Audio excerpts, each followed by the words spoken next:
তাহলে chronic kidney disease ডেফিনিশনটা তো আমরা প্রথম দিন আলোচনা করেছিলাম। It's a deterioration of the renal function which is usually irreversible. It gradually develops over weeks or months and usually associated with fluid overload.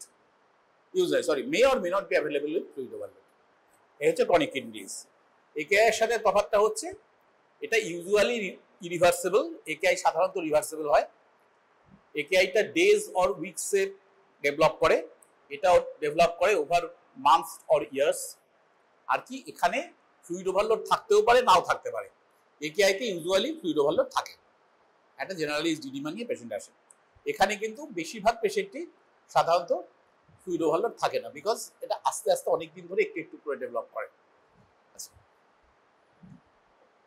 Chronic kidney disease, previously termed chronic renal failure, refers to an irreversible deterioration of renal function, which usually develops over a period of years. Initially, it is manifested only as a biochemical abnormality. হ্যাঁ বলুন। মোটামুটি 4টের মধ্যেই।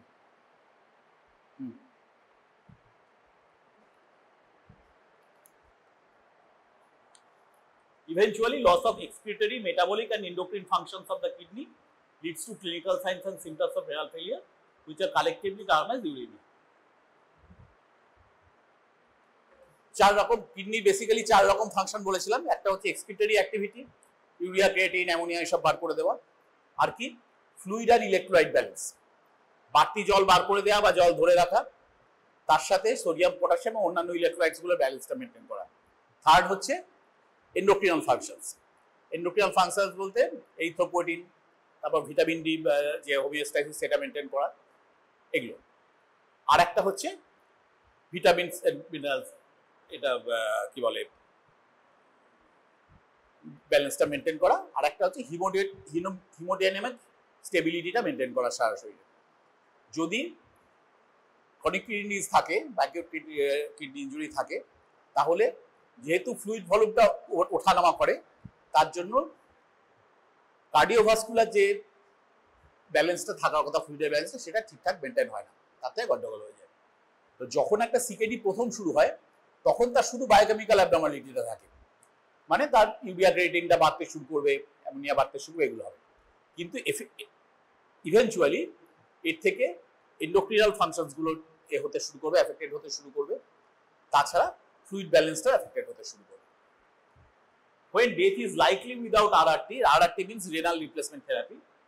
When death is likely without renal replacement therapy, that is stage 5, it is called end stage renal disease or failure or ESRD. Stage 5 নিয়ে আগের দিন আলোচনা করেছিলাম। Creatine clearance যখন 15 এর নিচে চলে যায়, 0 to 15, তখন সেটা হচ্ছে end stage renal disease হয়ে যায়। Then life becomes impossible without renal replacement therapy. তো তখন গিয়ে ওটাকে, যেহেতু এন্ড স্টেজ এসে গেছে লাইফে, এন্ড স্টেজ রেনাল ডিজিজ বা এন্ড স্টেজ রেনাল ফেলিয়ার বলা হয়। In most countries estimated prevalence of CKD, that is stage 2, 3 to 5, যখন ইজিএফআর ইজ লেস দ্যান 60, সেটা হচ্ছে around 5 to 7%, and it mostly affects in people over 65 years. প্রিভালেন্স বেশি হচ্ছে hypertensive nephropathy, diabetic nephropathy এবং কিছু vascular disease. এই সমস্ত পেশেন্টগুলোতে যেহেতু এদের মধ্যে সিকেডি হওয়ার সম্ভাবনাটা অনেক বেশি থাকে, কাজে এদের মধ্যে টার্গেটেড স্ক্রিনিং করতে হবে। মানে একটা হাইপারটেনশন পেশেন্ট যদি আমার কাছে আসে, তাহলে একটা রেগুলার ইন্টারভালে তাকে আমার স্ক্রিনিং করে দেখতে হবে যে তার ক্রনিক কিডনি ডিজিজ ডেভেলপ করছে কিনা। বা ডায়াবেটিস পেশেন্ট, ডায়াবেটিসের নিয়মই হচ্ছে, চলে আসে, ডায়াবেটিসের নিয়মই হচ্ছে টাইপ 1 ডায়াবেটিসে 5 years আফটার দ্য ডায়াগনোসিস, আর টাইপ 2 ডায়াবেটিসে from the day of the diagnosis আমাকে আইডিয়ালি 6 মাস অন্তর বা অ্যাটলিস্ট বছরে একবার করে স্ক্রিনিং করে যেতে হবে তার ক্রনিক কিডনি ডিজিজ ডেভেলপ করছে কিনা, যাতে ক্রনিক কিডনি ডিজিজ এলে আমি সঙ্গে সঙ্গে তার ট্রিটমেন্টটা শুরু করে দিতে পারি। Great majority patients with CKD stage 1 to 3 never develop ESRD. যতগুলো পেশেন্ট নেফ্রোপ্যাথি শুরু হয়, ধরো ডায়াবেটিসে, যত পেশেন্টের শুরুতে ডায়াবেটিস শুরু হয়, নেফ্রোপ্যাথি শুরু হয়, তাদের একটা বড় পার্সেন্টেজ দেখা যায় যে আলটিমেটলি লেট স্টেজ অবধি যায় না, স্টেজ 3 স্টেজ 5 অবধি যায় না।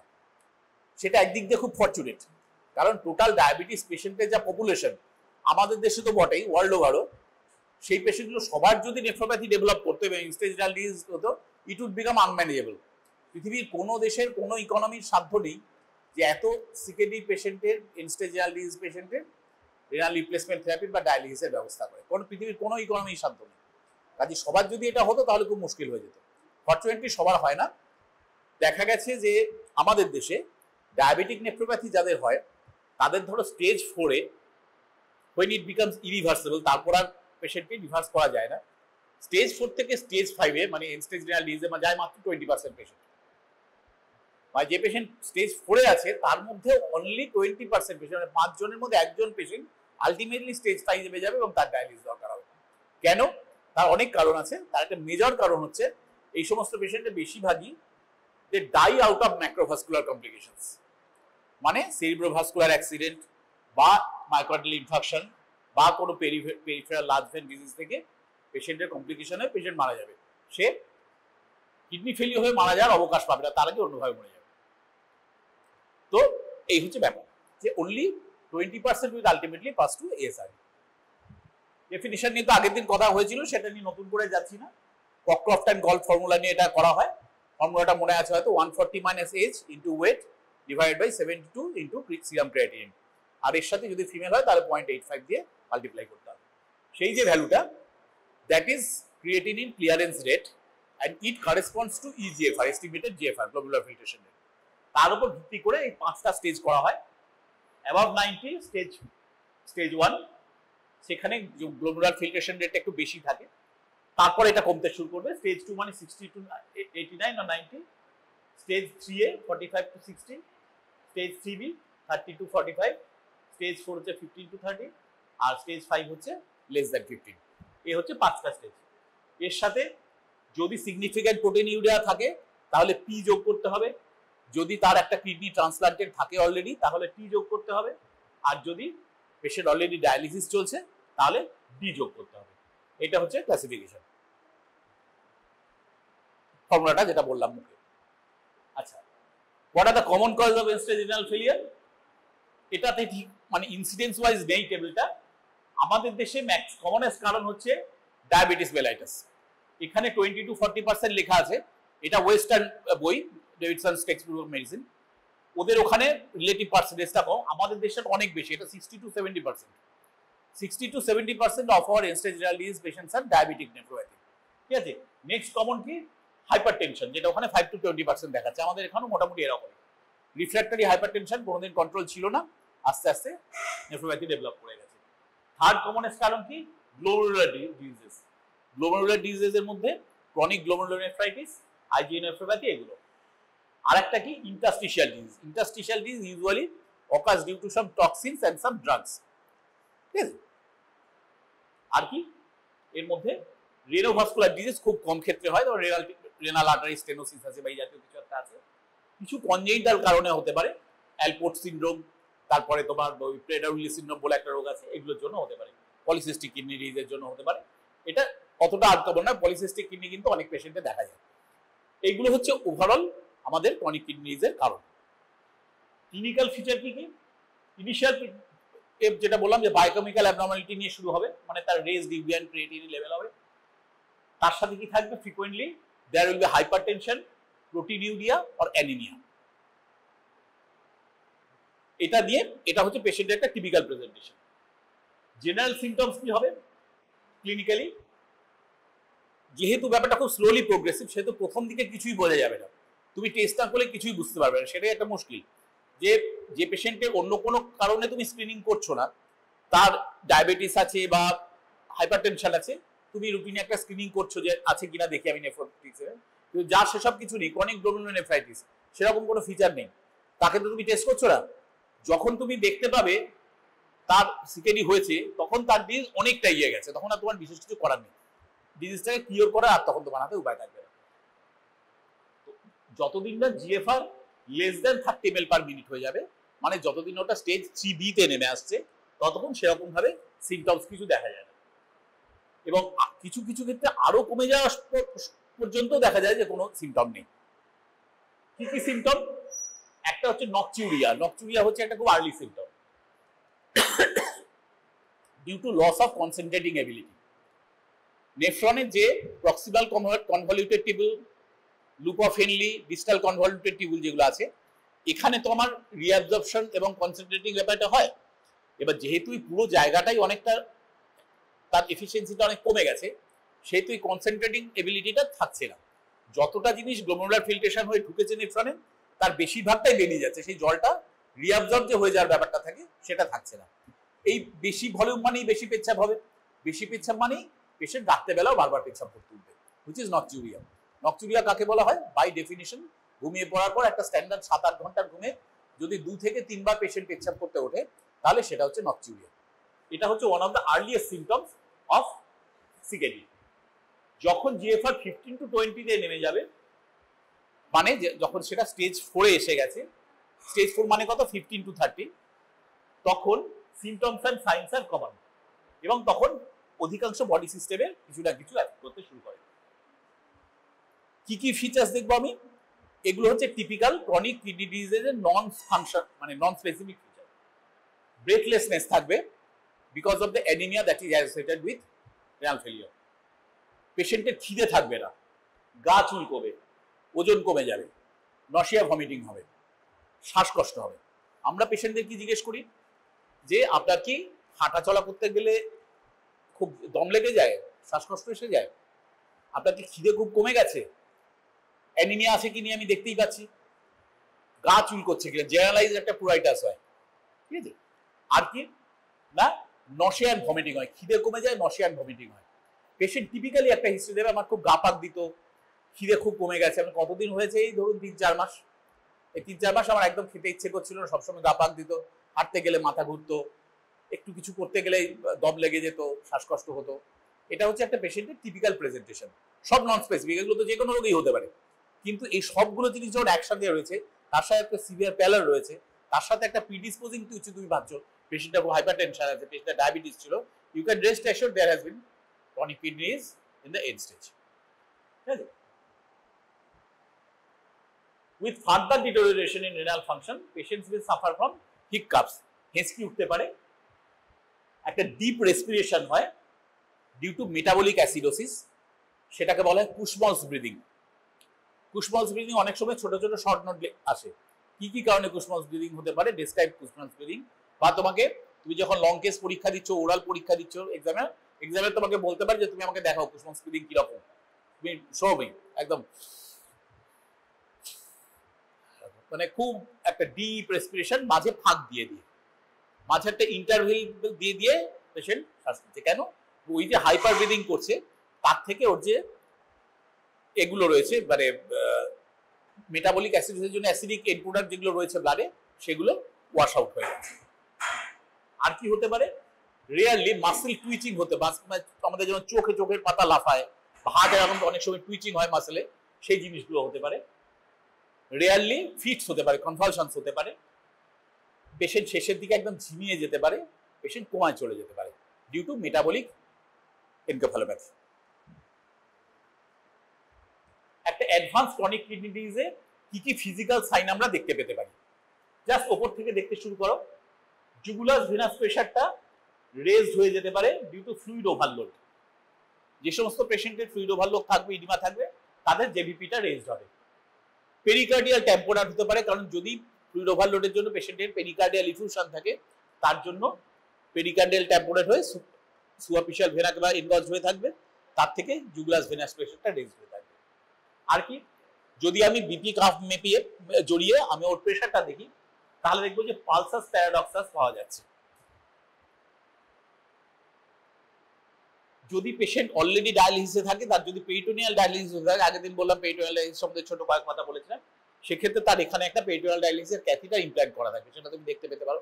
তোমাকে এক্সামিনার দেখে বলবে এটা কি দেখতে পাচ্ছ, তো this is an implanted catheter বা পেরিটোনিয়াল ডায়ালিসিস, ব্যাস দ্যাটস অল। তোমার চান্সেস এর চেয়ে বেশি কিছু চাওয়া যাচ্ছে না। আর কি, increase respiratory rate and depth in metabolic acidosis, যাকে আমরা কুশমলস ব্রিদিং বললাম, এটা আমরা পেতে পারি। ওদিকে কি দেখো ইয়েলো কমপ্লেক্সন হতে পারে, সেটা জন্ডিসের জন্য নয়, সেটা হচ্ছে প্যালরের জন্য। পেশেন্টটি সিভিয়ারলি অ্যানিমিক, তার জন্য একটা পেল ভাব আসবে আমার চোখে, ওটাকে মনে হবে যেন পেশেন্ট হলুদ হয়ে গেছে, ঠিক আছে, বেসিক্যালি দিস ইজ প্যালার। আর কি dual lumen central venous catheter for dialysis access, সেদিন যেমন বলছিলাম জুগুলার ভেনে বা আমাদের সাবক্লাভিয়ান ভেনে চ্যানেল করে রাখা হয় ফর হেমোডায়ালিসিস টেম্পোরারি মেজার, সেই ক্যাথিটারটা আমি দেখতে পেতে পারি। যে পেশেন্ট রিসেন্টলি শুরু করেছে ডায়ালিসিস, তার এখনো কোনো এভি ফিস্টুলা ক্রিয়েট করা হয়নি, এখানে একটা ক্যাথিটার রয়ে গেছে, এটা থাকতে পারে। যদি কোনো পেরিকার্ডাইটিস বা পেরিকার্ডিয়াল ইফিউশন থেকে থাকে, that is will be associated with the pericardial friction rub. Pericardial friction rub তুমি কি করে বুঝবে? প্রিকর্ডিয়ামের ওপর স্টেথোর চেস্ট পিসটা চেপে ধরে থাকলে একটা লেদারি কর্করে একটা ক্রেপিটেশনসের মতো সাউন্ড পাবে। সেটাকে তুমি স্বাভাবিক ক্রেপিটেশনসের সাথে কি করে তফাৎ করবে?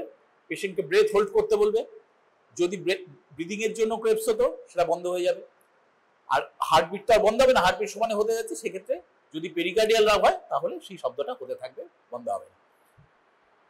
আর কি আর্টারিওভেনাস ফিস্চুলা হতে পারে ফর ডায়ালিসিস।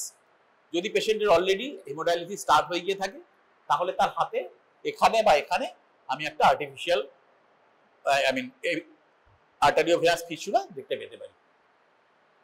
ট্রান্সপ্লান্টেড কিডনি, যদি পেশেন্টের অলরেডি আগে সিকেডি ছিল, ট্রান্সপ্লান্ট হয়েছে, আবার নতুন করে সিকেডি ডেভেলপ করেছে, এরকম হয়, তাহলে আগের ট্রান্সপ্লান্টেশনের স্কারটা তুমি ওখানে দেখতে পাবে লেফট ইলিয়াক ফসেটে। যে কি brown line pigmentation of nails, নেলে এরকম অনেক সময় ব্রাউন পিগমেন্টেশন হয়, that is typical of chronic kidney disease. শিনে দেখো ব্রুইজিং ইজিলি, ব্লিডিং টেন্ডেন্সি বেড়ে যায় পেশেন্টের, সামান্য এতে ট্রমাতে সামান্য ধাক্কি লাগাতেই পেশেন্টের চামড়ার তলে পেটিকিয়াল হেমারেজ দেখতে পাবে বা লম্বা একাইমোটিক স্পট দেখতে পেতে পারো। আর লাস্টে কি পেরিফেরাল নিউরোপ্যাথি পেতে পারো ডিউ টু ইউরিমিক কমপ্লিকেশন, সেক্ষেত্রে রিফ্লেক্স থাকবে না, সেনসেশন কমে যাবে, পারভার্টেড সেনসেশন হবে, মানে যেখানে ব্যথা নেই সেখানে তুমি ছুলেই পেশেন্ট ব্যথা লাফিয়ে উঠছে, এরকম হতে পারে। রেস্ট লেগ সিনড্রোম হয়, পেশেন্টের সমানে পা নাড়ে, মাসেল টুইচিং হতে থাকে। এগুলো হচ্ছে feature of peripheral neuropathy. This are rare, কিন্তু এগুলো হতে পারে।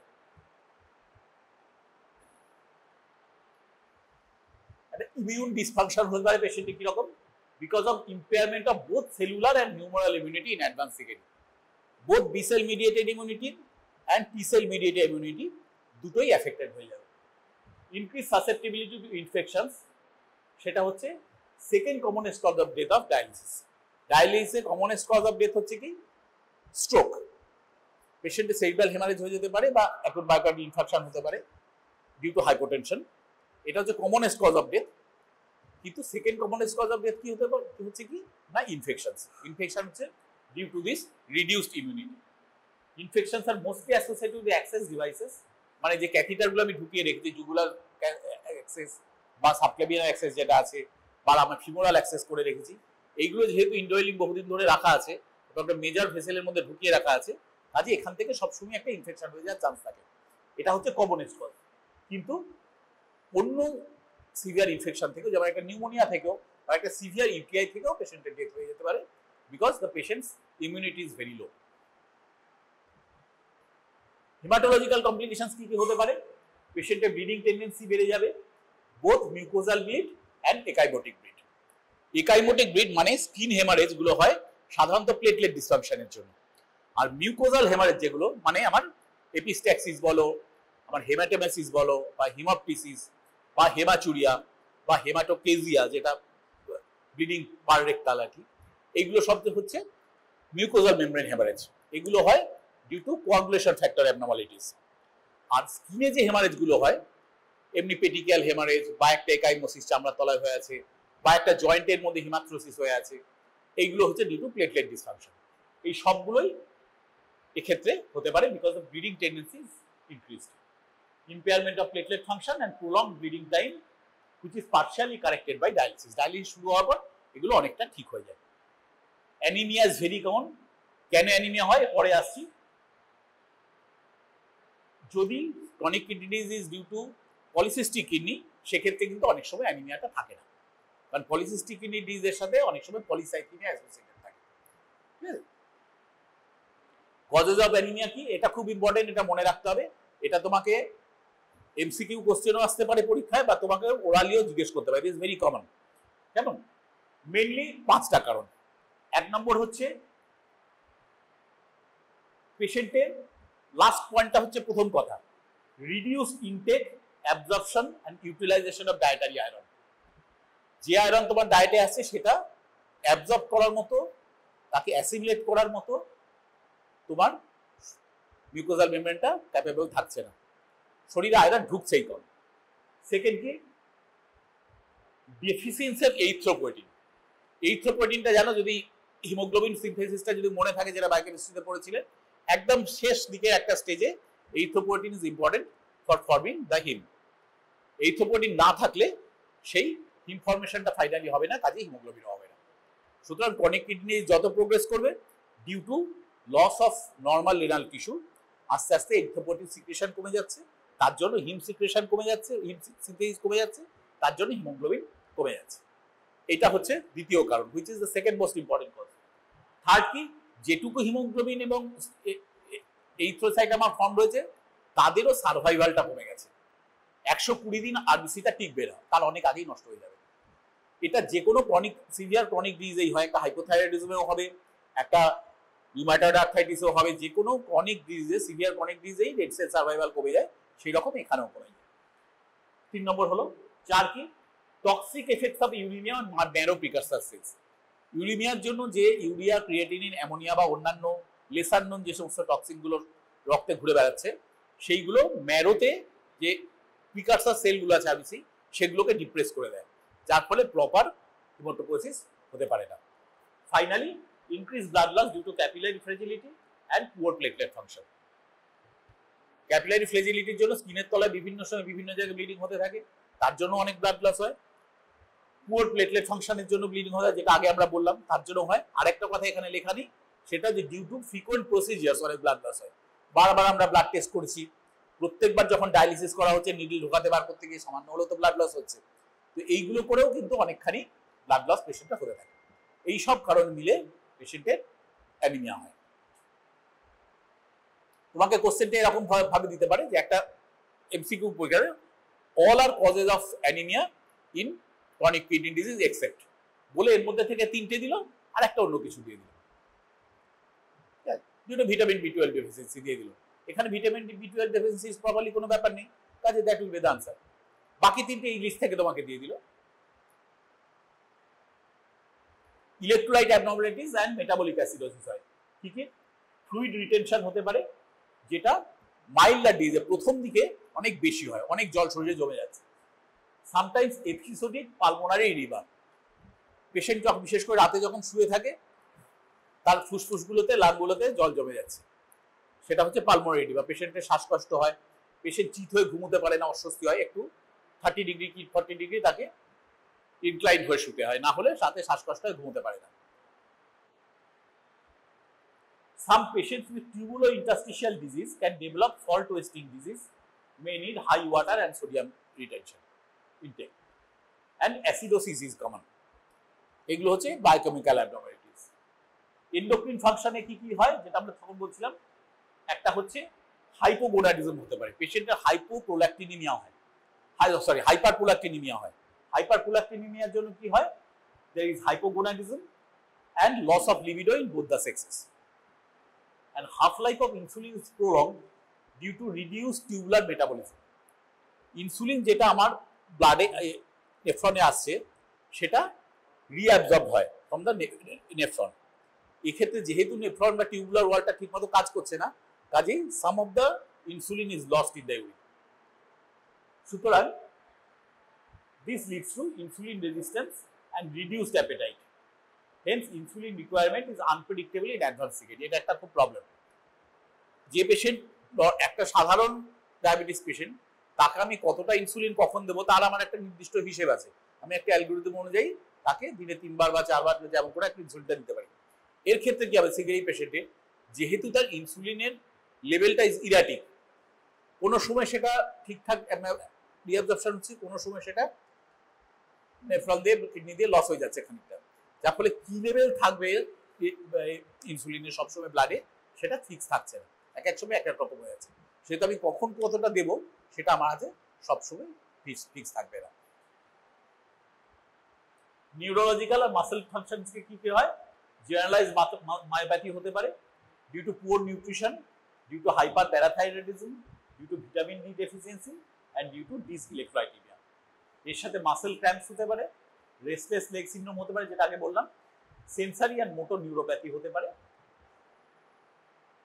তাতে প্যারেস্থেসিয়া হয়, পারভার্টেড সেনসেশন, আর ফুড ড্রপ হতে পারে। একদম শেষের দিকে হয় সাধারণত, এবং ডায়ালিসিস শুরু হলে সাধারণত এগুলো আবার ইমপ্রুভ করে যায়। কার্ডিওভাস্কুলার ডিজিজে কি হয়? There is more risk beyond stage 3, and যেখানে প্রোটিনুরিয়া বা মাইক্রোঅ্যালবুমিনুরিয়া আছে সেখানে ফ্লুইড ব্যালেন্স গন্ডগোল হয়ে যায় বলে কার্ডিওভাস্কুলার ডিজিজ হওয়ার চান্স আরো বেশি থাকে। হাইপারটেনশন আছে দীর্ঘদিন, এবং হাইপারটেনশনটা খুব সিভিয়ার হয়, যার রিয়াকশনে লেফট ভেন্ট্রিকুলার হাইপারট্রফি হবে। যেহেতু হাইপারটেনশন আছে, তার এগেইনস্টে আমার লেফট ভেন্ট্রিকলকে পাম্প করতে হচ্ছে, সে পাম্প করতে করতে লেফট ভেন্ট্রিকুলার হাইপারট্রফি হয়ে যাবে। And it is usually concentric left ventricular hypertrophy. Concentric মানে কি? হাইপারট্রফিটা ভিতর দিকে বেশি হয়, মানে ভেন্ট্রিকুলের যে ভিতরের লুমেনটা সেটা কমে যাচ্ছে, বাইরের দিকে অতটা বাড়ছে না, বাড়ছে ভিতরের দিকে।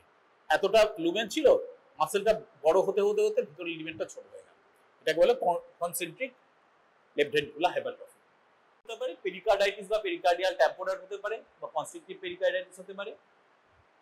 Medial vascular calcification partly due to high serum phosphate levels beyond stage 3। আর কি? সিরাম FBGF23 লেভেল, এটাকে হচ্ছে ফাইব্রোব্লাস্ট লাইক গ্রোথ ফ্যাক্টর বলা হয়। এটা হচ্ছে it's an independent predictor of mortality and chronic kidney disease. এর পরে আসবে ডিটেইলে, এখন ডিটেইলে যাওয়ার দরকার নেই।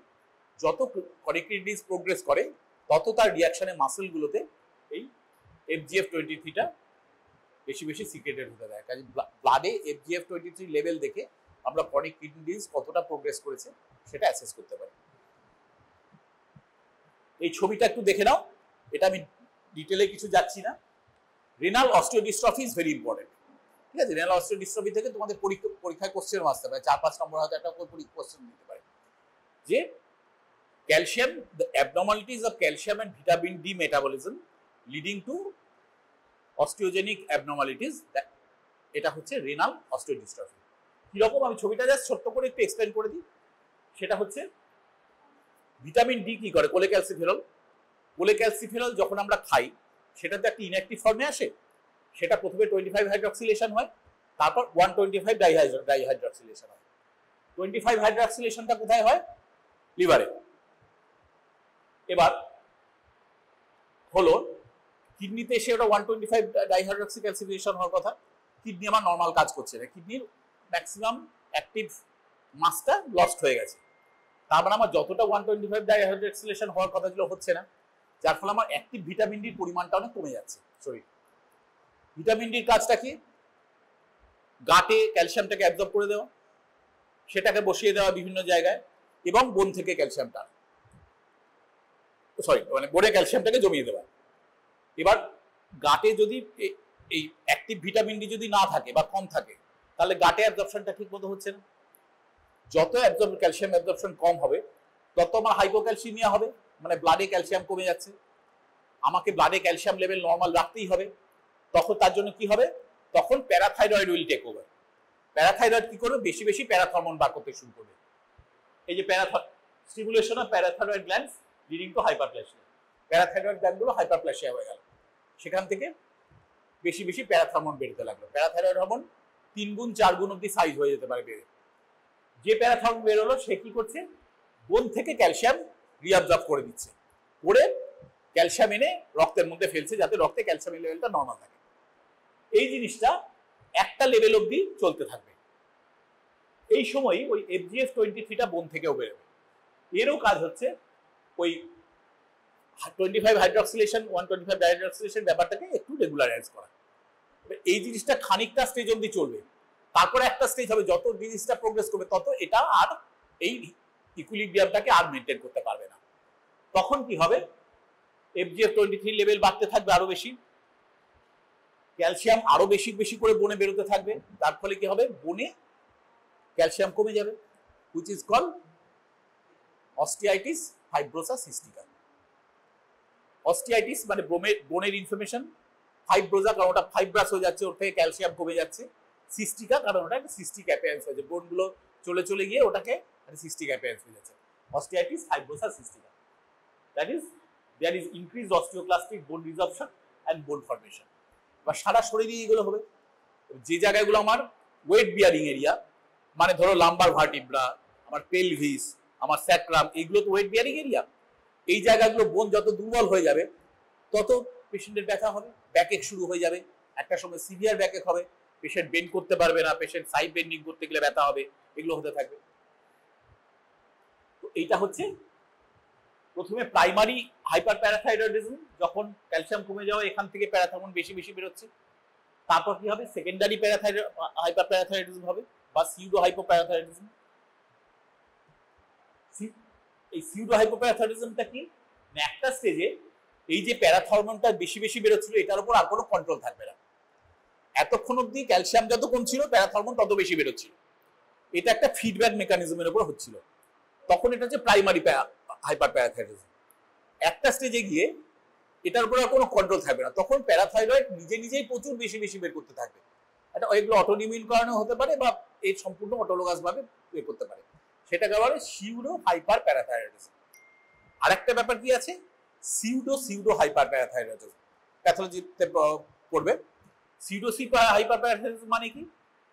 কিছু একটোপিক টিস্যু থেকে প্যারাথর্মোন বেরোচ্ছে, ধরো লাং কার্সিনোমা বা প্রস্টেটিক কার্সিনোমা বা এরকম কিছু কিছু জিনিস থেকে তারা independently parathyroid like hormone like material তৈরি করছে, যার সাথে এগুলোর কোনো যোগ নেই, সেটাকে বলা হয় সিউডো হাইপার প্যারাথাইরয়েডিজম। এর আরেকটা নাম আছে paraneoplastic syndrome. Paraneoplastic syndromes are very common in CA bronchus, মানে ব্রঙ্কোজেনিক কার্সিনোমাতে। ওই ক্যান্সারগুলো থেকে নানা রকম কেমিক্যালস বেরোতে থাকে, যেগুলো থেকে শরীরে নানা রকম মেটাবলিক এবং এন্ডোক্রিনাল এফেক্টস দেখা দেয়, সেগুলো হচ্ছে প্যারানিওপ্লাস্টিক সিনড্রোম। মানে নিওপ্লাস্টিক প্যাথোলজিটার সাইড বাই সাইড এই জিনিসগুলো হতে থাকে, সেজন্য ওটাকে বলা paraneoplastic syndrome. And one of the paraneoplastic syndromes হচ্ছে এই সিউডো হাইপার প্যারাথাইরয়েডিজম। মানে প্যারাথাইরয়েড বেশি বেশি করে বেরোচ্ছে, কিন্তু সেটা প্যারাথাইরয়েড গ্ল্যান্ড থেকে বেরোচ্ছে না, বেরোচ্ছে ওই ক্যান্সারাস টিস্যুটা থেকে। ঠিক আছে, এই হচ্ছে মোটামুটি তোমার রেনাল অস্টিওডিস্ট্রফি। এর পরেরটা একটু একটু দাও তো, আরেকটা আছে। To identify the underlying cause whenever possible since this may influence the treatment। আমি যদি কারণটা খুঁজে বার করতে পারি, একটা চান্স আছে যে তার ট্রিটমেন্ট করলে আমি ব্যাপারটাকে রিভার্স করতে পারবো, বা রিভার্স যদি করা সম্ভব না হয় অন্তত কিছুটা তার খারাপ হওয়ার গতিটাকে অন্তত কমিয়ে দিতে পারবো। To identify reversible factors that may worsen renal function. কিছু কিছু ফ্যাক্টর রয়েছে যেগুলোর জন্য কিডনি ফেলিয়ারটা আরো বেশি বেশি হয়ে যাচ্ছে, সেগুলোকে আমি যদি ধরতে পারি সেগুলোকে আমি বন্ধ করতে পারবো।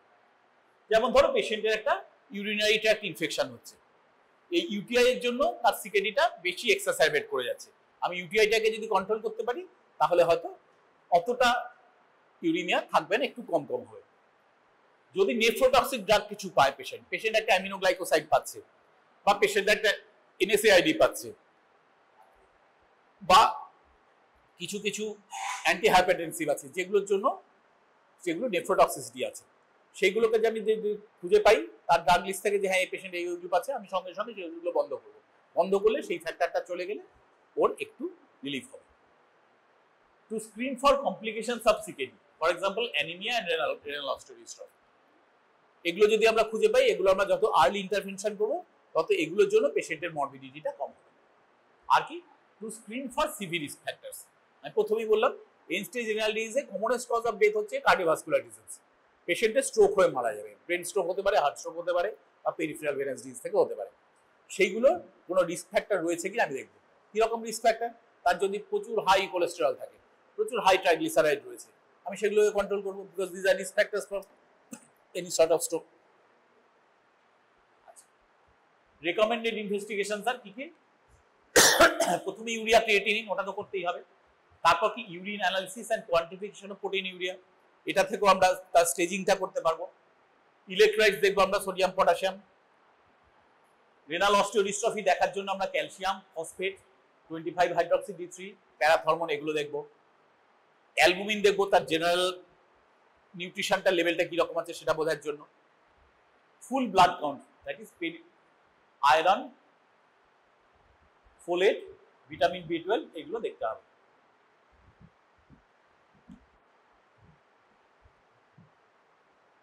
এটা পেরিটোয়াল, এটা ফেরিটিন হবে, এটা এ আছে, স্পেলিং মিস্টেক আছে। মানে ব্লাড কাউন্ট ছাড়াও আমরা serum iron, serum ferritin, folate, B12 এগুলো দেখবো to assess whether the anemia is due to iron deficiency or due to CKD itself, বা দুটো একসাথে কোএক্সিস্টও হতে পারে। কতটা আয়রন ডেফিসিয়েন্সি দেখে নিয়ে আমরা সেটাকে যদি সাপ্লিমেন্ট করি, অ্যানিমিয়াটা কিছুটা পার্টলি কারেক্টেড হয়ে যাবে ওর থেকে। আর কি lipid, glucose with or without HbA1c, এ থেকে ডায়াবেটিস আছে কিনা, থাকলে কতটা আছে, কতটা কারেক্ট করা যাবে সেটা আমরা বুঝতে পারবো। লিপিড থেকে ট্রাইগ্লিসারাইড, কোলেস্টেরল এগুলো দেখে আমরা কার্ডিওভাস্কুলার রিস্ক ফ্যাক্টর কতটা আছে সেটা বুঝতে পারবো। এবার কি হেপাটাইটিস বি আর সি এটা পজিটিভ আছে কিনা আমরা দেখবো। কারণ এরপরে যদি পেশেন্টের ডায়ালিসিসের দরকার হয় তখন কিন্তু পেশেন্ট যদি সেরো পজিটিভ হয় ফর HIV or hepatitis B or hepatitis C, তাহলে তখন আমাকে স্পেশাল প্রিকশন নিতে হবে। অন্য পেশেন্টদের সাথে একই মেশিনে আমার ডায়ালিসিস করা চলবে না, তাহলে সেই পেশেন্টরাও ইনফেক্টেড হয়ে যাবে। আর কি আমাকে ইসিজি অবশ্যই দেখতে হবে জেনারেলি সিভি রিস্পেক্টর দেখার জন্য। এছাড়াও যেটা একটা অ্যাডভান্স পেশেন্ট যার সিভিয়ার হাইপারক্যালিমিয়া রয়েছে, হাইপারক্যালিমিয়া আমি ব্লাড টেস্ট করার আগেই ধরে ফেলতে পারবো একটা ইসিজি দেখে, because severe hyperkalaemia is associated with tall peak T waves. ঠিক আছে। আর কি রেনাল আল্ট্রাসাউন্ড করবো আমরা। রেনাল আল্ট্রাসাউন্ড কেন করব? এটা থেকে আমরা ক্রনিক কিডনি ডিজিজ আছে কি নেই সেটার একটা ইম্পর্টেন্ট ক্লু আমরা ওর থেকে পাবো, এবং কতটা সেটা প্রোগ্রেস করেছে সেটা বুঝতে পারবো। রেনাল আল্ট্রাসাউন্ড থেকে কি কি জিনিস দেখা হয়? গ্রসলি স্পিকিং কিডনি সাইজ দেখা হয়। একজন অ্যাডাল্ট পেশেন্ট, অ্যাডাল্ট সাবজেক্ট, তার কিডনি সাইজ হওয়া উচিত লংগিটিউডিনাল অ্যাক্সিসে মোটামুটি 9 থেকে 11 সেন্টিমিটার, 9 to 11 সেন্টিমিটার বা ধরো 9.5 to 11 সেন্টিমিটার এরকম হওয়ার কথা। এবার সেটা যদি অনেক কম হয়, 7, 7.5 সেন্টিমিটার হয়ে গেছে কিডনি সাইজ, একটা অ্যাডাল্ট পার্সন তোমার আমার মতো, then it is contracted kidney, basically granular contracted kidney। এটা এক নম্বর। 2 নম্বর হচ্ছে কর্টিক্যাল ইকোজেনেসিটিটা বেড়ে গেছে কিনা, এটা আগের দিন বলছিলাম বোধহয়। কর্টেক্স আছে, মেডালা আছে, এই কর্টেক্সের দিক থেকে যে ইকোজেনেসিটিটা হওয়ার কথা, আমি বাইরে থেকে ইকো ওয়েভ পাঠাচ্ছি, সাউন্ড ওয়েভ পাঠাচ্ছি, সেটা রিফ্লেক্টেড হয়ে ফিরছে, সেটাকে ধরে তো আমি এই পিকচারটা করছি আলট্রাসোনোগ্রামে। এবার সেটা কতটা ফ্রিকোয়েন্সিতে ফিরবে, তার কি ক্রাইটেরিয়া হবে, সেটা নর্মাল কর্টেক্সের একরকম হওয়ার কথা। যদি আমরা দেখি সেটা অনেক বেড়ে গেছে, তার মানে that is goes against normal cortex. তার মানে ওখানে কর্টেক্স আস্তে আস্তে লস্ট হয়ে যাচ্ছে, ওখানে ফাইব্রোসিস হয়ে যাচ্ছে বেশি বেশি। আর একটা কি, that is very important, that is loss of corticomedullary differentiation. Cortex থেকে একরকম ইকোজেনিসিটি হওয়ার কথা, মেডালা থেকে একরকম ইকোজেনিসিটি হওয়ার কথা। এই দুটোর ডিফারেন্সটা যদি নষ্ট হয়ে যায়, কারণ কি, কর্টেক্সও নষ্ট হয়ে গেছে, মেডালাও নষ্ট হয়েছে, দু জায়গাতেই ফাইব্রোসিস হয়ে গেছে, ফাইবার হয়ে গেছে, দু জায়গা থেকে একই রকম ইকো আসবে, কাজে ডিফারেন্সিয়েশনটা যেটা থাকার কথা সেটা নেই। এইভাবে যদি কর্টিকোমেডালারি ডিফারেন্সিয়েশনটা যদি লস্ট হয়ে যায়, that is also suggestive of chronic kidney disease. তাহলে কি কিডনি সাইজ, 2 নম্বর হচ্ছে কর্টিক্যাল ইকোজেনিসিটি, 3 নম্বর হচ্ছে কর্টিকোমেডালারি ডিফারেন্সিয়েশন। এই তিনটে হচ্ছে পয়েন্ট যেটা দেখে ইউএসজিতে ক্রনিক কিডনি ডিজিজ ডায়াগনোজ করা হয়।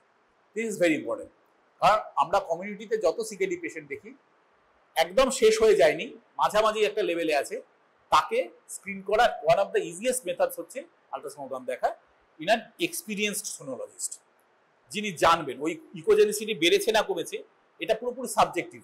আমি কোনোদিন দেখিনি, আমি দেখি ঠিকমতো বুঝতেই পারবো না যে কোনটা নর্মাল আর কোনটা একটু কমে গেছে। কর্টিকোমেডালারি ডিফারেন্সিয়েশনটা লস্ট কিনা সেটা যে অনেকগুলো না দেখেছে, যার এক্সপিরিয়েন্স নেই, সে দুটো জিনিসকে অ্যাসেস করতে পারবে না। যিনি একটু এক্সপিরিয়েন্স সোনোলজিস্ট, অনেকদিন ধরে করছেন, অনেক দেখেছেন, তিনি এটা দেখে কমেন্ট করতে পারবেন। লেংথ মাপাটা খুব বড় ব্যাপার নয়, ওটা মেশিন মেপে, আমি এখানে প্লট করব, চার্ট করবো, এখানে চার্ট করবো, মেশিন আমাকে মেপে দেবে যে লেংথটাই আছে। কিন্তু এই ইকোজেনিসিটি এবং ডিফারেন্সিয়েশন এটা কিন্তু খুব এক্সপিরিয়েন্স টাই না হলে এটা বলতে পারবে না। আচ্ছা, এই গেল ইনভেস্টিগেশন। এবার কি heavy proteinuria, that is more than 3.5 gram per day, hypoalbuminaemia and hypercholesterolaemia and oedema, এগুলো হচ্ছে নেফ্রোটিক সিনড্রোমের কোয়ার্টেট। আগের দিন বলেছিলাম, মনে থাকে যদি। নেফ্রোটিক সিনড্রোম 4টে জিনিস। প্রথম কথা হেভি প্রোটিনিউরিয়া। হেভি প্রোটিন বেরিয়ে যাচ্ছে বলে কি হচ্ছে, হাইপো অ্যালবুমিনিমিয়া হয়ে যাচ্ছে, ব্লাডে প্রোটিন কমে যাচ্ছে, তার জন্য কি হচ্ছে, গ্রস ইডিমা হচ্ছে, আর তার সাথে হাইপার কোলেস্টেরলিমিয়া থাকছে। এই চারটে জিনিস যদি আমি একসাথে পাই, দ্যাট ইজ নেফ্রোটিক সিনড্রোম। এটা থেকে আমি নেফ্রোটিক সিনড্রোম ডায়াগনোজ করে ফেলতে পারবো। প্রিন্সিপাল কজেস কি, অ্যাডাল্ট পেশেন্টের, বাচ্চাদের বিশেষ করে পেডিয়াট্রিক এজ গ্রুপে commonest cause is minimal change glomerulonephritis, তাতে বিশেষ কিছু চেঞ্জ হয় না। কিন্তু অ্যাডাল্টদের বেশি করে হয় diabetic nephropathy, membranous nephropathy, focal segmental glomerulosclerosis, minimal change disease, amyloidosis, HIV associated nephropathy. এইগুলো হচ্ছে commonest cause of nephropathy, nephrotic syndrome in adult population. যতদিন যাবে, যত ইজিএফআর কমতে শুরু করবে, তত প্রোটিন ইউরিয়াও আস্তে আস্তে কমে যাবে। প্রথম দিকে যতটা বেশি প্রোটিন ইউরিয়া পাওয়া যাচ্ছে, পরের দিকে অতটা পাওয়া যাবে না, তার কারণ ইউরিন হওয়াই তো কমে যাচ্ছে, গ্লোমেরুলার ফিল্ট্রেশন রেটটাই আস্তে আস্তে কমে যাচ্ছে, সেই তো প্রোটিনও কম বেরোচ্ছে। আর কি, increasing potassium and metabolic acidosis in all chronic kidney disease eventually, but more prominent in interstitial renal disease. Interstitial renal disease যেগুলো হয়, যেটা আমরা বললাম যে নেফ্রোটক্সিক ড্রাগ থেকে হতে পারে, আরো কিছু কিছু এজেন্ট থেকে হতে পারে, সেইগুলো এই পটাশিয়াম বেড়ে যাওয়া আর মেটাবলিক অ্যাসিডোসিস হওয়ার প্রবণতাটা অনেক বেশি থাকে। In all patients more than 35 years of age with chronic kidney disease, তাদের প্যারাপ্রোটিনিউরিয়া এক্সক্লুড করতে হবে। কেন না, প্যারাপ্রোটিনিউরিয়া হচ্ছে associated with some malignancies, notably multiple myeloma. Multiple myeloma থাকলে তার সাথে আমরা প্যারাপ্রোটিনিউরিয়া পাবো, ইউরিনে ব্লাডে বিটা 2 মাইক্রোগ্লোবুলিন পাওয়া যায়, আর ইউরিন প্রোটিন ইলেকট্রোফোরেসিস করলে বা সিরাম ইলেকট্রোফোরেসিস করলে তার সাথে প্যারাপ্রোটিন পাওয়া যাবে। If underlying chronic glomerulonephritis is suspected, exclude autoimmune disease like SLE and infectious diseases. Hepatitis B, C, HIV এগুলো আছে কিনা দেখে নিতে হবে। আর connective tissue disorder, autoimmune disease, তার মধ্যে SLE আছে, তোমার রিউমাটয়েড আর্থ্রাইটিস আছে, গুড পাস্তুর সিনড্রোম আছে, মিক্সড কানেকটিভ টিস্যু ডিসঅর্ডার বলে কিছু রোগ আছে, এইগুলো অ্যাসোসিয়েটেড হতে পারে যদি chronic glomerulonephritis is a suspected cause of pancreatitis. এবার কি ইউরিমিক সিনড্রোম কাকে বলে? A clinical diagnosis in patients with chronic kidney disease, সেখানে uremic symptoms tend to develop when the serum creatinine is more than 6 to 8 mg per deciliter or the creatinine clearance is less than 10 milliliter per minute, although these values vary from patient to patient.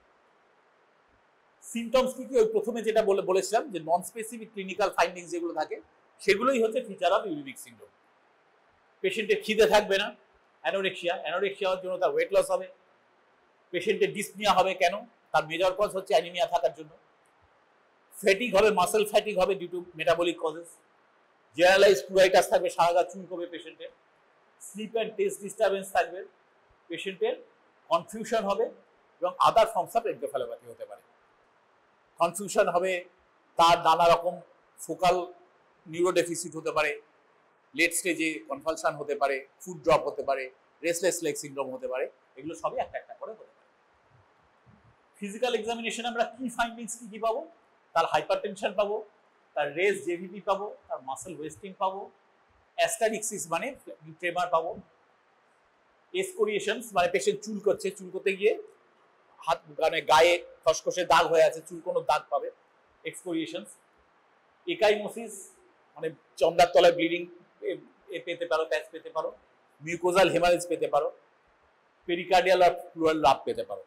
এগুলো সব specific symptoms for specific symptoms and signs for the nephrotic CKD. Lab abnormalities আমরা কি কি পাবো? Urea creatine বেশি তো পাচ্ছি, তার সাথে হাইপার ক্যালিমিয়া পাবো, পটাশিয়াম বেড়ে যাবে, হাইপার ফসফেটিমিয়া পেয়ে যাবো, ক্যালসিয়াম যত কমে যাবে ফসফেট তত বাড়তে থাকবে পেশেন্টের রক্তে, মেটাবলিক অ্যাসিডোসিস পেতে পারি আমরা, হাইপো অ্যালবুমিনিমিয়া পেতে পারি, অ্যানিমিয়া তো পাবোই, কিছু কিছু ক্ষেত্রে ইনক্রিজড ইউরিক অ্যাসিড পেতে পারি। কোন ক্ষেত্রে? যদি হেপাটিক সিরোসিস থেকে সেকেন্ডারি টু হেপাটিক সিরোসিস যদি রেনাল ফেলিওর ডেভেলপ করে, সেই সমস্ত ক্ষেত্রে ইউরিক অ্যাসিড লেভেলটা একটু বেশি থাকে। এই জিনিসগুলো আমরা ল্যাব অ্যাবনর্মালিটি হিসেবে পেতে পারি। সবগুলোই একটু লেট স্টেজে। স্টেজ 2 স্টেজ 3 এসব কিছুই পাওয়া যাবে না। স্টেজ 4 এর শেষের দিকে বা স্টেজ 5 এসে তুমি এগুলো some or almost all of them will be found. Management নিয়ে কতগুলো কথা। প্রথমত, এম অফ ম্যানেজমেন্ট আমার কি? এক নম্বর হচ্ছে prevent or slow further renal damage. আমি যদি প্রিভেন্টেবল কজ কিছু খুঁজে পাই সেটাকে কারেক্ট করে আমি সিকেডিটাকে প্রিভেন্ট করার চেষ্টা করব। আর কি সেরকম কিছু পেলাম না বা অলরেডি পেশেন্ট অনেক দূর এগিয়ে গেছে, তখন আমি তার খারাপ হওয়ার গতিটাকে কমিয়ে দিতে পারবো। Slow the progress of the disease. Limit the adverse physiological effects of renal impairment on the skeleton and the on haematopoiesis. তার অ্যানিমিয়া হচ্ছে যে কারণগুলোতে সেগুলোকে আমি ঠিক করার চেষ্টা করব। তার রেনাল ডিস্ট্রফি হচ্ছে, অস্টিওডিস্ট্রফি হচ্ছে যে কারণে, সেটাকে আমি ঠিক করার চেষ্টা করতে পারবো। Treat risk factors for severe disease. Cardiovascular catastrophe হওয়ার যে রিস্ক ফ্যাক্টর সেগুলোকে আমি খুঁজে বার করে সেগুলোকে প্রিভেন্ট করার চেষ্টা করবো যাতে পেশেন্ট কার্ডিওভাস্কুলার কমপ্লিকেশন থেকে মারা না যায়। Prepare for RRT if required. Renal replacement therapy অদূর ভবিষ্যতেই আমার দরকার হবে, তার জন্য আমাকে এবার প্রিপারেশন শুরু করতে হবে। সেটার জন্য আমার ট্রিটমেন্ট। যখনই পেশেন্ট স্টেজ 4 থেকে স্টেজ 5 এ যাচ্ছে, মানে তার ক্রিয়েটিনিন ক্লিয়ারেন্স 15 নিচে চলে গেছে, তখনই আমি একদম উইথ অল সিলিন্ডার ঝাঁপিয়ে পড়বো তাকে যত রকম ভাবে সম্ভব প্রোটেকশন দেওয়া। যখন সেগুলো কি কি মেজার সেটা বলছি। এটা যখন কমতে কমতে 10 বা 8 নেমে আসবে, কেউ বলে 10, ব্রিটেনে দেওয়া হয় 8। যখন ক্রিয়েটিনিন ক্লিয়ারেন্স 8 নিচে নেমে যায় ব্রিটেন বা আমাদের দেশে যখন 10 নিচে নেমে যায়, তখন তাকে ডায়ালিসিস শুরু করতে হবে। না হলে patient normal physiological function sustain করতে পারবে না, তখন পেশেন্ট সিভিয়ারলি অসুস্থ হয়ে পড়তে পারে বা অন্যান্য কারণ হতে পারে। তো সেই লক্ষ্যে আমাকে রেডি হতে হবে যখন আমি দেখতে পাচ্ছি যে অদূর ভবিষ্যতে আমার ক্রিয়েটিনিন ক্লিয়ারেন্স 8-10 নিচে চলে যাবে। তখন when to refer a CKD patient to a nephrologist। তুমি একজন জেনারেল প্র্যাকটিশনার বা তুমি একজন মেডিসিনের ডাক্তার, you are not proficient in the treatment of the management of nephrology. সেখানে লিগালি তোমাকে কখন নেফ্রোলজিস্টের কাছে পাঠিয়ে দিতে হবে সেটা হচ্ছে, এক নম্বর, যদি 40 বছরের নিচে পেশেন্ট হয়। কারণ কি না, 40 বছরের নিচে পেশেন্ট মানে তার প্রিভেন্টেবল একটা কজ থাকার সম্ভাবনা খুব বেশি। সেটাকে ঠিক করে খুঁজে বার করে তার ব্যবস্থা নিতে পারলে লোকটা হয়তো ভালো হয়ে যাবে, বা তার একটা রেনাল ট্রান্সপ্লান্ট করার স্কোপ থাকবে, তার একটা লং টার্ম লাইফ একটা সে পেতে পারে। সুতরাং তার এই পেশেন্টটাকে নেফ্রোলজিস্টের কাছে তুমি পাঠিয়ে দাও, যাতে তিনি ভালো করে ওটাকে ওয়ার্ক আপ করে কারণটা খুঁজে বার করতে পারেন এবং ব্যবস্থা নিতে পারেন। 2 নম্বর কি, stage 4 CKD or worse. EGFR যখন 30 ml পার মিনিটের নিচে চলে গেছে বা স্টেজ 4 এ চলে এসছে, তখন আইডিয়ালি তোমার উচিত একটা নেফ্রোলজিস্টের কাছে একজনের কাছে পাঠিয়ে দেবে, যাতে ফাইনাল স্টেজগুলোতে খুব ভালোভাবে ম্যানেজমেন্টটা হয়।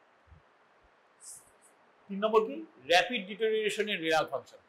পেশেন্ট খুব দ্রুত খারাপ হচ্ছে, তুমি 2-3 মাস আগে দেখেছো পেশেন্ট স্টেজ 3 তে ছিল, তুমি এখনই দেখছো, তুমি 15 দিন বাদে বাদে তাকে আসতে বলছো, কি 1 মাস বাদে বাদে আসতে বলছো, দেখছো 2-1 মাসের মধ্যে সে পেশেন্টের খুব র্যাপিডলি তাকে ইজিএফআর ফল করে যাচ্ছে। এই পেশেন্টকে পাঠাতে হবে, যে কেন হচ্ছে তার ব্যবস্থা নেই। Significant haematuria after excluding UTI, stones আর টিউমার। এগুলো হচ্ছে commonest cause of blood in urine. কোনো ইনফেকশন আছে, কোনো টিউমার আছে বা কোনো স্টোন আছে, এগুলো থেকে কমনলি হেমাচুরিয়া হতে পারে। এগুলো আমি কিছু পাচ্ছি না, অথচ পেশেন্টের ইউরিনে ব্লাড এসে যাচ্ছে। এরকম যদি কোনো সিকেডি আমি পেশেন্ট পাই, তাকে আমার নেফ্রোলজিস্টের কাছে পাঠিয়ে দেওয়া উচিত হবে। যেমন one of the commonest cause of severe haematuria in CKD patient হচ্ছে আইজিএ নেফ্রোপ্যাথি। আইজিএ নেফ্রোপ্যাথির প্রেজেন্টেশনটাই হয় অনেক সময় সিভিয়ার হেমাচুরিয়া নিয়ে, তারপর ওয়ার্ক আপ করতে গিয়ে তুমি দেখছো যে তার একটা সিকেডি হয়ে বসে আছে। সিগনিফিক্যান্ট প্রোটিনিউরিয়া যদি থাকে, albumin creatinine ratio more than 70 milligram per decilitre, এক্ষেত্রে রেগুলার যদি নাও হয়, অন্তত ওপিনিয়ন নেওয়ার জন্য তোমাকে নেফ্রোলজিস্টকে কনসাল্ট করতে হবে, যে আমরা যা করছি এর ছাড়া আর কিছু করার আছে কিনা। Lowering of blood pressure slows the rate of decline of renal function. যখনই সিকেডি ধরে ফেলেছো তুমি, তোমার প্রথম কাজ হবে তার হাই ব্লাড প্রেশার থাকলে সেটাকে কন্ট্রোল করে ফেলা, তার যদি হাই ব্লাড সুগার থাকে সেটাকে নিখুঁতভাবে কন্ট্রোল করে ফেলা, এবং তাকে নেফ্রোপ্রোটেক্টিভ মেডিসিন যেগুলো আছে সেগুলো দেওয়া। যদি তুমি বিপিটাকে কন্ট্রোল করে ফেলতে পারো, তাহলে খারাপ হওয়ার গতিটাকে তুমি অনেকটা কমিয়ে দিতে পারো। Lowers the risk of hypertensive heart failure, stroke and peripheral vascular disease. মানে ম্যাক্রোভাস্কুলার যে কমপ্লিকেশনগুলো থেকে পেশেন্ট মারা যেতে পারে, সেগুলোকে আমি আটকে দিতে পারি যদি আমি হাইপারটেনশনটাকে কন্ট্রোল করি। ইট রিডিউসেস প্রোটিনিউরিয়া। হাইপারটেনশন তুমি যত কন্ট্রোল করবে পেশেন্টের প্রোটিনিউরিয়া তত কমবে। No threshold for beneficial effects is there, any reduction of BP is helpful. যে বিপি এত নিচে নামাতেই হবে এরকম ব্যাপার নেই, যার 200 ছিল তাকে যদি তুমি 170ও নামিয়ে আনতে পারো সিস্টোলিকটা, তাতেও পেশেন্ট কিছুটা বেনিফিট পাবে। তুমি যত কমাবে তার বেনিফিটটা বাড়তে থাকবে। আইডিয়ালি আমাকে 130-এর নিচে রাখতে হবে সিস্টোলিক ব্লাড প্রেশার। আর যদি তার সিভি রিস্ক ফ্যাক্টরস থাকে তাহলে সিস্টোলিকটা আইডিয়ালি 120 নিচে রাখতে হবে। টার্গেট হচ্ছে 130 for 80 millimetre of mercury for uncomplicated CKD and 125 to 75, এটা এখন চেঞ্জ হয়েছে, এটা 120 টু 75 বলা হয় for CKD with significant proteinuria more than 1 gram per day or albumin creatine ratio more than 70 milligram per day. এই risk factors গুলো যদি থাকে তাহলে আইডিয়ালি 125/75 এর নিচে তোমাকে রাখার চেষ্টা করতে হবে। রিডাকশন অফ প্রোটিনিউরিয়া কি করে করবে? A clear relationship between degree of proteinuria and the rate of progression of renal disease there. Proteinuria আমি যত কন্ট্রোল করতে পারবো তত ডিটেরিওরেশন অফ রেনাল ফাংশন কম হবে। Reducing proteinuria reduces the risk of progression. কিসে কিসে দিয়ে কি কি দিয়ে করা হয়? এসি ইনহিবিটর প্লাস এআরবি, মানে অ্যাঞ্জিওটেনসিন কনভার্টিং এনজাইম ইনহিবিটর। এই গ্রুপে কোন কোন ড্রাগ পড়ে? ক্যাপটোপ্রিল, এনারাপ্রিল, র্যামিপ্রিল, পেরিন্ডোপ্রিল, এগুলো হচ্ছে এসি ইনহিবিটর। আর কি এখন আরো বেশি ইউজ হয় এআরবিস, অ্যাঞ্জিওটেনসিন রিসেপ্টর ব্লকার্স। সেগুলো কি কি? লোসার্টান, টেলমিসার্টান, ওলমিসার্টান, অ্যাজিলসার্টান, এগুলো। তো এগুলোর মধ্যে যে কোনো একটা, দুটোই একসাথে চলে না, এর মধ্যে যে কোনো একটা will reduce proteinuria and return the progression of the disease. These effects are partly due to decrease in blood pressure and split beneficial effects in patients with proteinuria যাদের ACR 30 মিলিগ্রামের বেশি, তাদের মধ্যে এই বেনিফিশিয়াল এফেক্টসটা বেশি পাওয়া যাবে। তার নিচে যারা, তাদের দিয়ে খুব একটা লাভ হবে না, দেওয়ার দরকার হবে। And dose with incipient or overt diabetic nephropathy, আমি যদি অন্যভাবে প্রোটিনিউরিয়া বেশি থাকুক বা না থাকুক, আমি যদি তার ডায়াবেটিক নেফ্রোপ্যাথি আছে বলে আমি ডায়াগনোজ করে থাকতে পারি, তাহলে তাদের এই এসি ইনহিবিটর বা অ্যাঞ্জিওটেনসিন রিসেপ্টর ব্লকার দিলে এই progress of the disease will be halted. AC inhibitors reduce the risk of CV events and mortality. Treatment with AC inhibitor or ARBs may be accompanied by an immediate fall in GFR due to a reduction in glomerular perfusion pressure. Treatment can continue as so long as the reduction in GFR is less than 20 and not progressive. 20 নিচে আমি যদি নামিয়ে দিতে পারি এসিআরটাকে, তাহলে তখন আমি ওটা দেওয়া বন্ধ করে দিতে পারি। এসিটা বা এআরবি যেটা দিচ্ছিল সেটাকে, তারপর আমার আর কন্টিনিউ না করলেও চলবে। Hence, AC inhibitor and ARB should be prescribed to all patients with diabetic nephropathy, particularly those with proteinuria, irrespective of whether or not hypertension is present. Hypertension না থাকলেও আমি পেশেন্টকে দিতে পারি, কারণ সেটা ডায়াবেটিক নেফ্রোপ্যাথিটাকে রিভার্স করতে সাহায্য করে। এই মাইক্রো অ্যালবুমিনুরিয়া যেটা আছে, মানে 30 থেকে 300 তার যদি স্পট ইউরিনে অ্যালবুমিন বেরোয়, এই মাইক্রো অ্যালবুমিনুরিয়াটাকে রিভার্স করে দিতে পারবো আমি এসি ইনহিবিটর বা এআরবি দিয়ে। যদি হাইপারটেনশন নাও থাকে তাহলেও এই অ্যান্টি হাইপারটেনসিভ গুলো আমি দিতে পারবো এবং দেওয়াটা আমার উচিত হবে। আচ্ছা, হ্যাঁ, ওই ব্র্যাকেটে যেটা ছিল, প্রোভাইডেড দেয়ার ইজ নট হাইপারক্যালিমিয়া, কারণ এই ড্রাগগুলো পটাশিয়াম লেভেলটাকে বাড়ায়। হাইপারক্যালিমিয়া হলে কিন্তু সে পেশেন্ট থেকে তার কার্ডিয়াক অ্যাসিস্টল হয়ে কার্ডিয়াক ডেথ হয়ে যেতে পারে। তার জন্য কি করা হয়? যদি এই দুটো ক্লাস অফ ড্রাগস ব্যবহার করা হয়, 2 সপ্তাহ অন্তর অন্তর সিরাম ক্রিয়েটিন, সিরাম সোডিয়াম এবং পটাশিয়াম টেস্ট করতে হবে। দেখতে হবে যে পটাশিয়াম নর্মাল রেঞ্জের মধ্যে আছে কিনা। যদি দেখা যায় পটাশিয়াম নর্মাল রেঞ্জের চেয়ে বেশি হয়ে গেছে, তাহলে কিন্তু ওষুধটা বন্ধ করতে হবে বা ডোজ কমাতে হবে। এর সাথে দুটো ওষুধ আরো দেওয়া হয়, সেটা এই স্লাইডে নেই। সেটা হচ্ছে আজকাল SGLT2 ইনহিবিটর বলে একটা group of anti diabetic drugs আছে। মেইনলি দুটো ড্রাগ ব্যবহার হয়, ডাপাগ্লিফ্লোজিন আর এপাগ্লিফ্লোজিন। এগুলো এই নেফ্রোপ্যাথিতে ভালো কাজ করে টিল স্টেজ 4। স্টেজ 4 এর নিচে দেওয়া যাবে না। আর ওইগুলো কাজ করে থ্রু রেনাল পারফিউশন। যেখানে পেশেন্টের এতই রেনাল ফাংশন কমে গেছে যে ইউরিনই ভালো হচ্ছে না, সেক্ষেত্রে SGLT2 ইনহিবিটর দিয়ে তোমার কোনো লাভ নেই। কাজে স্টেজ 4 এর নিচে আর দিয়ে লাভ নেই। তার আগে তুমি SGLT2 ইনহিবিটর দিলে সেটা এতে কাজ করবে, নেফ্রোপ্যাথিতে হেল্প করবে। আর একটা কি, মিনারেলোকর্টিকয়েড রিসেপ্টর অ্যান্টাগনিস্ট, এই বলে একটা অ্যান্টিহাইপারটেনসিভ গ্রুপ অফ ড্রাগস আছে which are basically diuretics. Mineralocorticoid receptor antagonist, তার মধ্যে একটা ড্রাগের নাম আমরা সবাই জানি spironolactone. It is a steroidal group of drug, steroidal group of MRA. এটা বহুদিন ধরে ব্যবহার হয়ে আসছে, সস্তা ওষুধ, কিন্তু কিছু কিছু প্রবলেম আছে, যেমন একটু পটাশিয়াম লেভেলটা বেড়ে যাওয়ার চান্সটা বেশি থাকে, গাইনোকোম্যাস্টিয়া হওয়ার চান্স থাকে, যারা সেনসিটিভ পেশেন্ট তাদের গাইনোকোম্যাস্টিয়া হয়, এগুলো হয়। তো সেই জন্য বিকল্প ওষুধ কি এসছে, নন স্টেরয়েডাল এমআরএ এসছে এখন। তার মধ্যে একটা হচ্ছে ফিনরেনন বলে একটা ওষুধ এসছে। ফিনরেনন আমাদের এখন পাওয়া যাচ্ছে এবং সেটা খুব কস্টলি, অত ফ্রিলি ইউজ হয় না। This finerenone also retards the progress of diabetic nephropathy. তাহলে কি কি ওষুধ হলো? ACE inhibitors, angiotensin receptor blockers, SGLT2 inhibitors and finerenone, that is mineralocorticoid receptor antagonist. এবার কি ডায়েটারি অ্যান্ড লাইফ ইন্টারভেনশনস কি? Restricting dietary protein can reduce the progression of CKD in animal models. Protein আমি কতটা দেব daily ডায়েটে, সেটাকে আমাকে restrict করতে হবে। রেস্ট্রিক্ট কত? খুব বেশি রেস্ট্রিক্ট করবো না, 0.6 to 0.8 gram per KG per day, এটা হচ্ছে স্ট্যান্ডার্ড। তোমার 50 কেজি ওজন, তোমাকে আমি যদি 0.8 গ্রাম পার কেজি দিই, তার মানে 40 গ্রাম হচ্ছে তোমার সারাদিনে প্রোটিন। এর কম দিতে হতে পারে, এর বেশি দিতে পারে। কাদের কম দেবো আমি? যদি পেশেন্ট খুব ভালো, বডি বিল্ড খুব ভালো, তার মাস ঠিক আছে, কোনো সার্কোপিনিয়া নেই, তাকে আমি আরো কমিয়ে দিতে পারি। তার ক্রিয়েটিন লেভেলটা হয়তো একটু বেশিই থাকছে, তাকে আমি প্রোটিনটা আরো রিস্ট্রিক্ট করে দেবো, মানে 0.6 এর কম করে দেবো, 0.4 গ্রাম পার কেজি করে দেবো।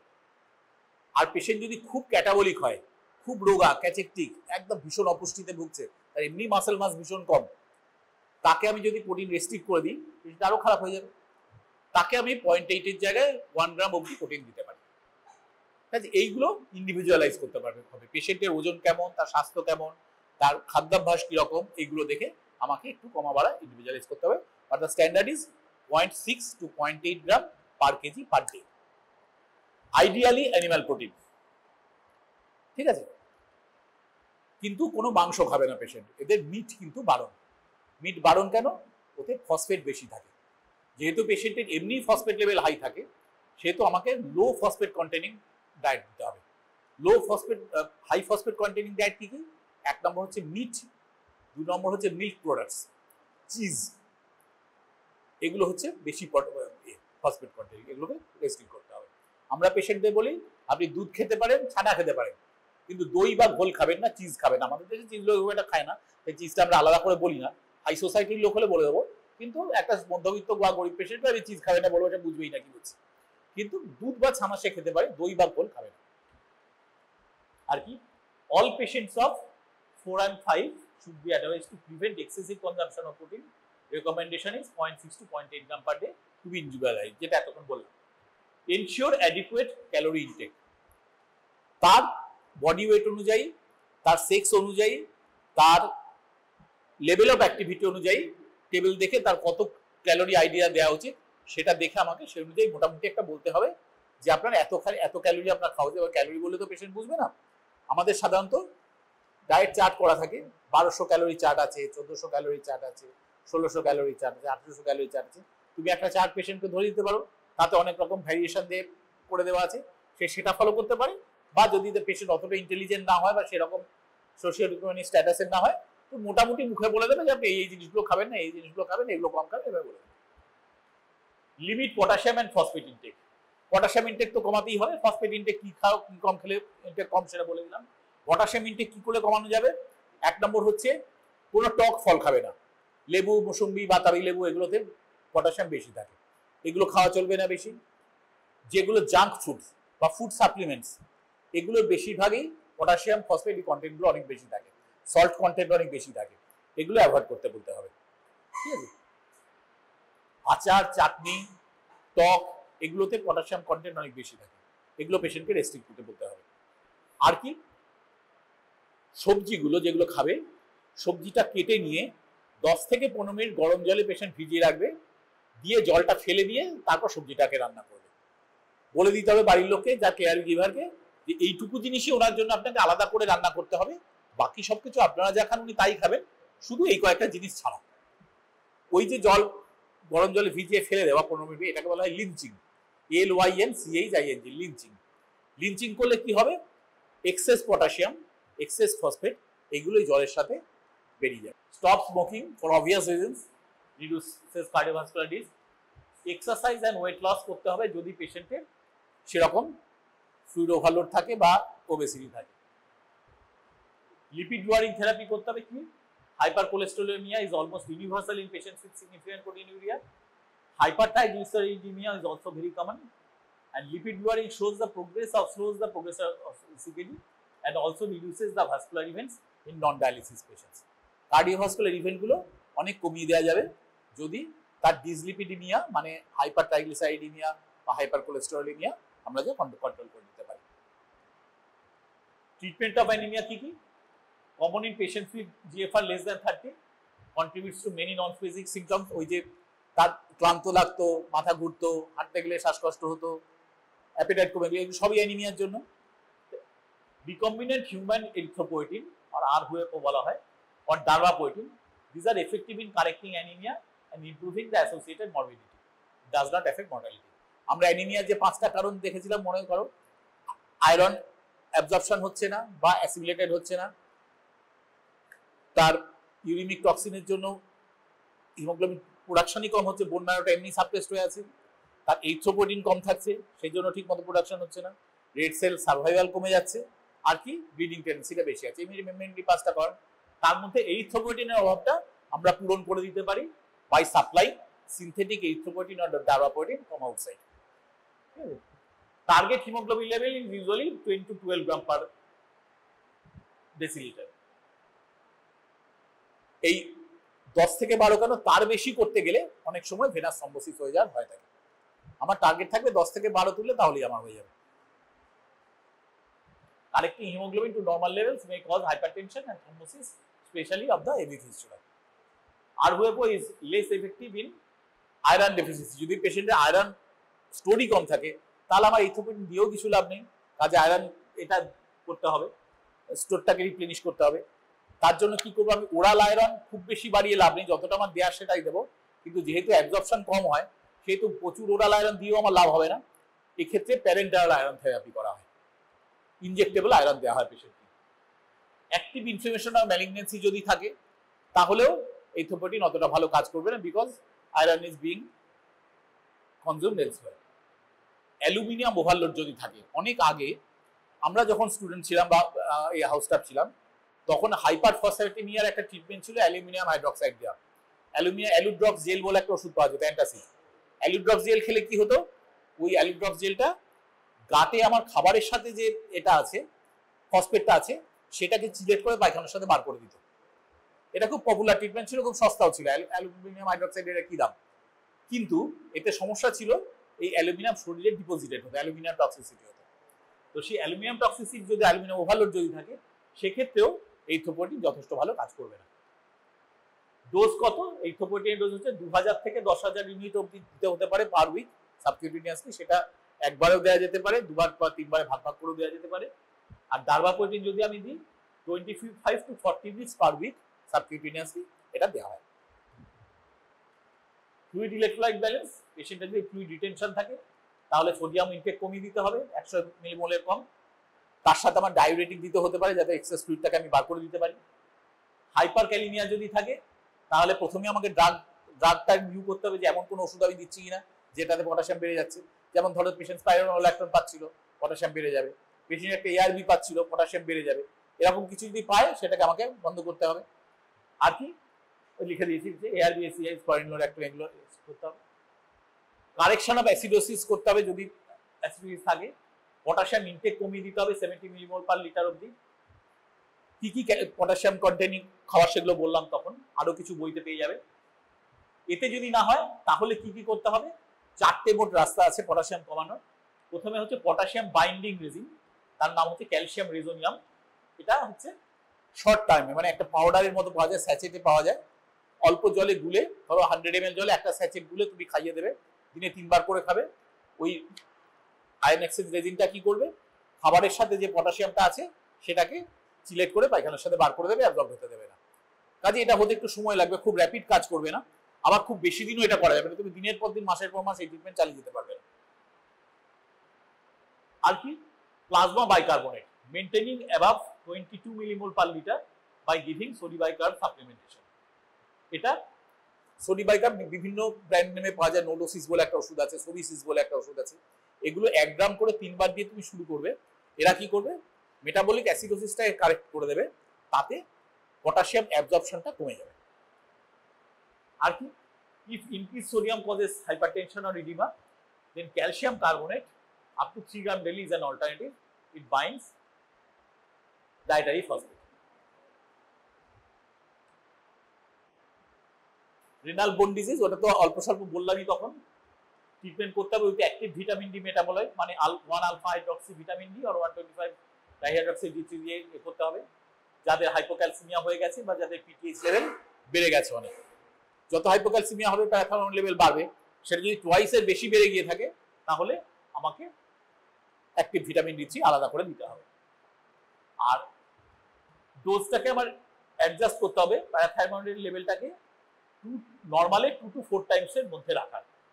তার চেয়ে বেশি যদি আমি দিই, তার চেয়ে বেশি যদি আমি ভিটামিন ডি দিয়ে সাপ্রেস করি, তাহলে একটা ওভার সাপ্রেশন অফ বোন টার্নওভার হয়, তাকে বলা হয় ডাইনামিক বোন ডিজিজ। কিরকম ব্যাপার, এমনি নর্মালি তো ধরো সবসময় প্যারাথর্মোন বেরোচ্ছে, বোন থেকে ক্যালসিয়াম বেরোচ্ছে আমাদের, আবার ক্যালসিয়াম জমে যাচ্ছে, তোমার আমার সবসময় হচ্ছে, ক্যালসিয়াম অ্যাবজর্পশন হচ্ছে, বোনে সেটা জমছে, আবার প্যারাথর্মোন বোন থেকে কিছুটা বার করে দিচ্ছে, এটা একটা ডাইনামিক ইকুইলিব্রিয়ামের মধ্যে সবসময় আছে। সেই প্রসেসটা বন্ধ হয়ে যাবে যদি আমি অতিরিক্ত ভিটামিন, অ্যাক্টিভ ভিটামিন ডি দিই, যে বেশি বেশি ক্যালসিয়াম অ্যাবজর্পশন হচ্ছে, তখন নর্মালিও যেটুকু প্যারাথর্মোন বেরোনোর কথা সেটুকু বেরোচ্ছে না। তাতে কি হবে, যে নর্মাল যে ওঠানামা করে যে ডাইনামিক ইকুইলিব্রিয়ামটা হওয়ার কথা, সেই প্রসেসটাই স্টল হয়ে যাবে, তাকে বলে অ্যাডাইনামিক বোন ডিজিজ। সেই জিনিসটাও আমাদের কাম্য নয়, সে কারণে অতিরিক্ত বেশি অ্যাক্টিভ ভিটামিন ডিও আমি দেবো না, আমি এমন একটা ডোজ দেবো যাতে প্যারাথর্মোনটা নর্মাল লেভেলে 2 to 4 টাইমস এর মধ্যে থাকে। এগুলোই সিউডো হাইপোপ্যারাথিরয়েডিজমের ব্যাপারগুলো, এগুলো এখন দরকার নেই, তোমাদের পরে জানলেও হবে। মোটামুটি এটা হচ্ছে ওভারঅল জেনারেল যেটা management, calorie requirement, fluid requirement, তোমার আয়রন, প্রোটিন, এগুলো কি কি রিকোয়ারমেন্ট বা অন্যান্য কমপ্লিকেশনগুলোর জন্য কি করতে হয়। এর সাথে আর কি, যখন 10-এর নিচে চলে আসবে বা যখন 8-এর নিচে চলে আসবে ক্রিয়েটিন ক্লিয়ারেন্স, তখন তোমাকে এর সাথে রেনাল রিপ্লেসমেন্ট থেরাপি শুরু করতে হবে, মানে ডায়ালিসিস শুরু করতে হবে। তুমি ডায়ালিসিস কি করবে, যদি খুব ছোট বাচ্চা হয় তুমি পেরিটোনিয়াল ডায়ালিসিস করবে, কারণ ওর হিমোডায়ালিসিস করা খুব টেকনিক্যালি ডিফিকাল্ট। আর যদি হিমোডায়ালিসিস করো তাহলে আগে থেকে কয়েকটা প্রিপারেশন নিয়ে রাখার ব্যাপার আছে। তার হেপাটাইটিস বি, সি ইত্যাদি এগুলো যদি সেরোনেগেটিভ হয় তাকে ভ্যাকসিনেশন দিয়ে রাখতে হবে, এভি ফিস্টুলা ক্রিয়েট করে রাখতে হবে, পেশেন্টকে তার ফাইন্যান্স অ্যারেঞ্জ করতে বলতে হবে, খাবার দাবার কিরকম কি, কোথায় যাবে, কি করবে, কিভাবে ডায়ালিসিস, এই ব্যাপারগুলো অ্যারেঞ্জমেন্টগুলো করে রাখতে হবে, সো দ্যাট যখন তার 10-এর নিচে যে ক্রিয়েটিন ক্লিয়ারেন্স শুরু হয়ে যাচ্ছে তখন আমার সবকিছু রেডি থাকে আর পেশেন্টকে ডায়ালিসিসটা শুরু করে দিতে পারি। যদি আমার এভি ফিস্টুলাটা রেডি থাকে আমি ওইটা দিয়ে ডায়ালিসিসটা করতে পারবো, ব্যাপারটা টেকনিক্যালি অনেক ইজিয়ার হবে, খরচ অনেক কম হবে, পেশেন্টের কষ্টও কম হবে। আর পেশেন্ট যদি প্রিপেয়ার্ড না থাকে, তখন পেশেন্ট এলো, তুমি তাকে একটা ফিমোরাল দিয়ে নিডল গুজলে, এখানে একটা নিডল গুজলে, তাতে পেশেন্টের কষ্টও হবে, খরচও বেশি হবে, কমপ্লিকেশন হওয়ার চান্সও বেশি থাকবে, এটা থেকে ইনফেকশন হওয়ার চান্স বেশি থাকবে, অনেক প্রবলেম। তার আগে তুমি যদি আগে থেকে পেশেন্টটাকে প্রিপেয়ার করে রাখতে পারো, তুমি রেগুলার মনিটর করছো, তুমি বুঝতে পারছো পেশেন্ট আর 1-1.5 মাসের মধ্যে ডায়ালিসিস দরকার হবে, তুমি এগুলো সব করে রেখে দিলে, পেশেন্ট রেডি হয়ে থাকলো, পেশেন্টকে মেন্টাল সাপোর্ট দিয়ে রাখলে, পেশেন্টের মনের ভয়টা চলে গেল, to start dialysis. This is the advice. তো এই হচ্ছে সিকেডির গ্রস ম্যানেজমেন্ট, যা এই ব্যাপারগুলি আরো ডিটেইল যখন ফাইনাল ইয়ারে থিওরি ক্লাস করবে তখন পড়ানো হবে। মোটামুটি এখন কিছু নেই। তোমরা একটা কাজ করো, পরের দিন একটা ওয়ার্ড থেকে একটা স্পাইনাল লাম্বার পাংচার নিডল জোগাড় করে আনতে পারবে কি? কেউ একজন দায়িত্ব নাও, ওয়ার্ড থেকে লাম্বার পাংচার নিডল বলবে দিতে। লাম্বার পাংচার নিডল যদি এমনি স্টিলের থাকে সেটা হলে খুবই ভালো হয়, না হলে অন্তত ডিসপোজেবলও যদি পাওয়া যায় সেটা একটা নিয়ে আসবে। সেটা নিয়ে এসে পরের দিন আমরা তাহলে লাম্বার পাংচার প্রসিজিয়ারটা ডিসকাস করব, আর সিএসএফ স্টাডি, সিএসএস অ্যানালিসিস, এইটা নিয়ে ডিটেল আলোচনা। ওটা খুব ইম্পর্টেন্ট, পরীক্ষার কোনো না কোনো টেবিলে একবার না একবার আসবেই, এবং জেনে রাখারও ভীষণ দরকার, এটা তো সারা জীবন কাজে লাগবে। কাজে লাম্বার পাংচার এবং সিএসএম অ্যালি এটা আমরা পরে ডিসকাস করব। তোমরা একটা খালি নিডল জোগাড় করে রাখার চেষ্টা করো।